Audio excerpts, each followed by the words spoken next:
طالب علم زیادہ تر اس بات پہ یقین رکھتے ہیں کہ ہماری محنت کا ہمیں صلہ نہیں ملا، وہ محنت پہ کم، اپنے صلہ پہ اور کامیابی پہ زیادہ دھیان دیتے ہیں۔ ہر وقت اسی کے بارے میں سوچتے رہیں گے کہ فلاں وقت پہ بھی میں نے محنت کی تھی، کامیاب نہیں ہوا، میں فلاں وقت میں بھی محنت کی تو کامیاب نہیں ہوا، مجھے یہ بھی نہیں ملا اور فلاں کو مل گیا۔ تو وہ دوسروں سے کمپیریزن کرتے ہوئے مسلسل ڈپریشنز کے اندر اور مسلسل احساس کمتری کے اندر مبتلا ہو جاتے ہیں۔ اس کی دو وجوہات ہیں۔ پہلی وجہ یہ ہے کہ وہ ہمیشہ کامیابی پہ ہی یقین رکھتے ہیں، وہ چاہتے ہیں کہ اگر کامیابی ملے گی ہی تو تبھی ہماری محنت جو ہے وہ کرنے کا نتیجہ حاصل ہوا ہے۔ جبکہ آپ کو ایک ایگزامپل بتاتا ہوں کہ ایک آدمی حضرت علی شیر خدا کے پاس آیا اور آ کے یہی رونا پیٹنا کیا کہ میں بہت محنت کرتا ہوں لیکن مجھے اس کی کامیابی نہیں ملتی۔ تو آپ نے فرمایا ایک پاؤں اٹھاؤ، تو اس نے اپنا ایک پاؤں اٹھایا، آپ نے اسے کہا کہ آپ اپنا دوسرا پاؤں بھی اٹھاؤ، تو اس نے کہا جی میں گر جاؤں گا کیونکہ ایک پاؤں اٹھانے کی میرے اندر ہمت ہے لیکن دوسرا اٹھاؤں گا تو زمین پہ منہ کے بل گروں گا۔ تو آپ نے کہا کہ دیکھیں جس طرح ایک پاؤں اٹھانے کی ہمت تمہارے اندر ہے لیکن دوسرا پاؤں تم اٹھا نہیں سکتے، سیم وہ دوسرا پاؤں تمہاری محنت ہے جو اس کا صلہ ہے۔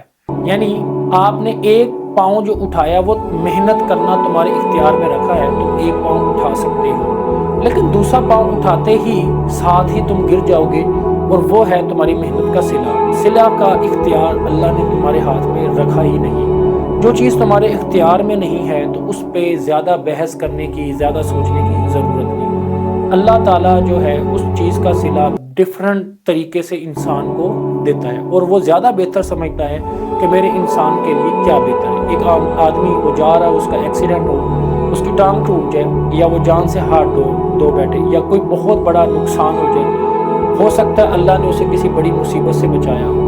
تو بات یہ ہے کہ صلہ کا اختیار جو ہے وہ اللہ کے پاس ہے، آپ کے پاس صرف محنت کا ہے۔ ہاں یقین اللہ تعالیٰ کہتا ہے کہ میرے پہ ہونا چاہیے اور یقین کامل ہونا چاہیے کہ محنت کا صلہ ملتا ضرور ہے، لیکن وہ ملے گا کس طریقے سے کہ وہ اللہ کی ذات بہتر جانتی ہے، وہ انسان کے دائرۂ اختیار میں نہیں ہے۔ تو جس چیز کے اختیار میں نہیں ہے تو بچے سب سے زیادہ اسی چیز کو ہی سوچتے ہیں۔ تو اس لیے ہمیشہ محنت کی جائے اور اس پہ یقین رکھا جائے، اور اگر اس میں کہیں بھی کمی نظر آتی ہے تو وہ اللہ کی طرف رجوع کیا جائے اور اس چیز پہ یقین رکھا جائے کہ اس کی کمی وہ ضرور کہیں نہ کہیں سے پوری کرے گا۔ تو بجائے اس کے کہ زیادہ وقت آپ لوگ کامیابی کو نہ ملنے پہ اور اس چیز پہ کوسنے پہ اتار دیں کہ مجھے کامیابی کیوں نہیں ملی، میرے ساتھ یہ ہو گیا، اس کی بجائے وہی وقت آپ اپنی محنت پہ لگایا کریں۔ تو یہی